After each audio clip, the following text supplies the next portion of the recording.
প্রতিদিন তো মাছ মাংস খাওয়া হয় না, আর খাবোই কী করে? মাছ মাংসর যা দাম, প্রতিদিন না খেলেও মাঝে মাঝে তো একটু খেতে হয়। তার জন্য আমাদের বাড়িতে বড় মাছটাই বেশি আনা হয়। তো আজকে ছোট মাছ পেয়েছে, ছোট মাছ বলতে এই যে দেশি পুঁটি। তো এই দেশি পুঁটিটা আজকে রান্না হবে এই যে পেঁপে আর আলু দিয়ে। তো সম্পূর্ণ ভিডিওটা দেখতে থাকো। আর পেঁপেটা কিন্তু বাজারের কেনা না, এটা কিন্তু আমাদের বাড়িরই। তো পেঁপেটাকে প্রথমে কেটে আর খোসাটাকে ভালোভাবে ছাড়িয়ে নেব, তারপরে মধ্যের যে অংশটা সেটাও কিন্তু বাদ করে দেবো, না হলে তেতো তেতো ভাব লাগবে। তো ভালো করে ছেলা হয়ে গেছে, আর এইভাবে কিন্তু পাতলা পাতলাভাবে কেটে নিতে হবে। চচ্চড়ির জন্য কিন্তু এইভাবে পাতলা করে কাটতে হবে। তারপরে একটা আলুও আমি কেটে দিলাম, কেটে এদিকে কিন্তু মাছ ধুয়ে পরিষ্কার করে নিয়ে চলে এসেছি। এবার দিয়ে দিলাম লবণ আর হলুদ দিয়ে ভালোভাবে মাখিয়ে এদিকে কড়াই বসিয়ে দিয়েছি।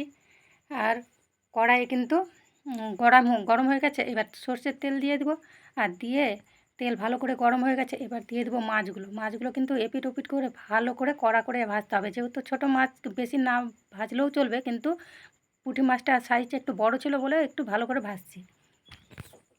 আর এই যে মাছটা এখন ভাজা হচ্ছে, আর মাছটাকে একবারে না দুবারে ভাজবে, কারণ বেশ কিছুটা মাছ ছিল। এই যে মাছটা ভাজা হয়ে গেছে, এবার এই মাছটাকে তুলে নিচ্ছে।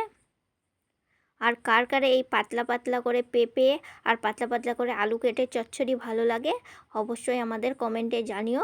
তো এই যে মাছটা ভাজা হয়ে গেছে, আবারও কড়াইয়ে সর্ষের তেল দিয়ে বাকি মাছটাকে ভেজে নিচ্ছে, ভালো করে ভেজে নিচ্ছে এই যে এপিট ওপিট করে।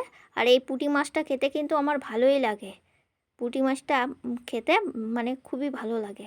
আবারও কড়াইয়ে সর্ষের তেল দিয়ে আর কেটে রাখা পেঁপেটা দিয়ে ভালো করে ভেজে নেবে। এই যে ভালো করে নাড়াচাড়া করে একটু লাল লাল করে ভেজে নেবে। পেঁপেটা কিন্তু এখানে ভাপানো হয়নি, যেহেতু পাতলা পাতলা করে কাটা হয়েছে, মানে সেদ্ধ হয়ে যাবে বেশি ভাপালে পরে, তাই আমি কিন্তু এখানে ভেজে নিচ্ছি। তো পেঁপেটাও কিন্তু ভাজা হয়ে গেছে, এবার কিন্তু আমি তুলে নিচ্ছি। এই যে পেঁপেটা তোলা হয়ে গেল, এবার এর মধ্যে দিয়ে দিল সর্ষের তেল দিয়ে আবার এই মানে পাতলা পাতলা করে কেটে রাখা আলুটাকে দিয়ে দিল। এবার আলুটাও ভালো করে লাল লাল করে ভেজে নেবে। এই যে ভালো করে নাড়াচাড়া করছে, ভালো করে ভেজে নেবে।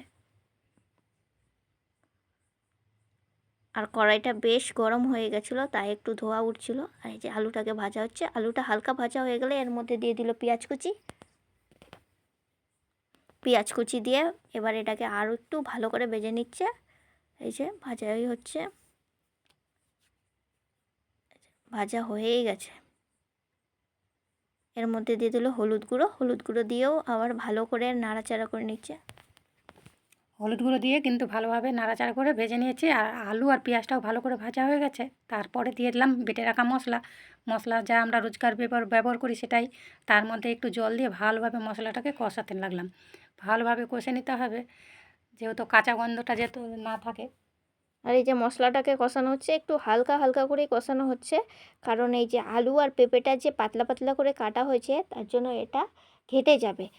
আর পেঁপেটা আমাদের পরেই দিয়েছে, পেঁপেটা পরে দিলে কী হয়, ঘেটে যাওয়ার ভয় থাকে না। তার মধ্যে দিয়ে দিল আবার লবণ দিয়ে আবার ভালো করে নাড়াচাড়া করে নিচ্ছে। আর একটু আস্তে আস্তেই নাড়াচাড়া করছে, যেন আলু আর পেঁপে না ভাঙে। এই যে এইটা হয়ে গেল, কষানোটা হয়ে গেল। তারপরে দিয়ে দিল সামান্য জল, বেশি জল দিবে না, কারণ এগুলো পাতলা পাতলা করে কাটা হয়েছে, একটু থেকেই সেদ্ধ হয়ে যাবে। এই যে ঝোলটাও ফুটে গেছে, এবার ভেজে রাখা মাছগুলোও দিয়ে দিল। মাছটা দিয়ে কিন্তু বেশি নাড়াচাড়া করব না, যেহেতু ভেঙে যাবে, তাই আমি আর বেশি নাড়াচাড়া করব না। এই জলটা শুকিয়ে গেলে কিন্তু তরকারিটা রেডি হয়ে যাবে। তো এই দেখুন ফুটে গেছে তরকারিটা কত সুন্দরভাবে, আর হয়েও এসছে তরকারিটা। এতে ভালোই জলটা শুকিয়ে গেছে, আর একটু হলেই হয়ে যাবে। এই যে প্রায় হয়েই গেল, প্রায় না হয়েই গেল তরকারিটা। আর তরকারিটা দেখতে সুন্দর হয়েছিল বন্ধুরা, আর খেতেও খুবই সুন্দর হয়েছিল। এমন নিত্য নতুন ভিডিও পেতে আমাদের চ্যানেলটাকে সাবস্ক্রাইব করুন। দেখা হবে অন্য কোনো ভিডিও।